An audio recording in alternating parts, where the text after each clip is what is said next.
มุดเจ้าเห็นไปแบบที่นี่สันดานของหมานี่แหละเขาเอื่นว่าคนบ่มีวุฒิการศึกษาบ่ล่ะก็บ่มีวุฒิภาวะการสิเป็นผู้นำชาติได้ขึ้นไปเป็นสสอยู่ทั้งเมียงกรุงแล้วว่าสั่นมาเติมมาซ้ำว่าคนอีสานเฮานี่โง่ดักดานว่าคนอีสานเฮานี่เป็นเลียกสีน้ำเงินละเบิดเมียงเบิดบ้านแล่นสไลว่าคนอีสานนี่โง่ดักดานบ่มีการศึกษาบ่มีความคิดความอ่านอีหยังปะนะความว่ามันบ่มาได้ทางอีสานบ้านเฮาคนอีสานนี่แล้วกูสิบอกกูสิว่าคนอีสานนี่เขาเจ้านับถือในพระเจ้าแผ่นดิน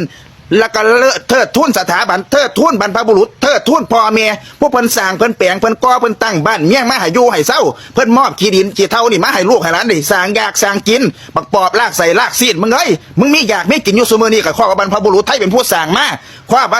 พระมหากษัตริย์ตาพร้อมทั้งทหารทุกท่านเพิ่นพี่ชีพมาบ้านเมี่ยงยังคอยอยู่ไปได้มึงเกิดเป็นคนมาแล้วมึงมาคิดอปีจะไรจังซี่ล่ะแม่นเกิดเป็นอนาคตทั้งหน้านี่แม่นมึงสิใหญ่มึงก็ใหญ่ไปบ่ได้มีแต่มึงสิตกตามลงหลักกูสิบอกให้มึงอย่ามาหาดูถูกคนอีสาน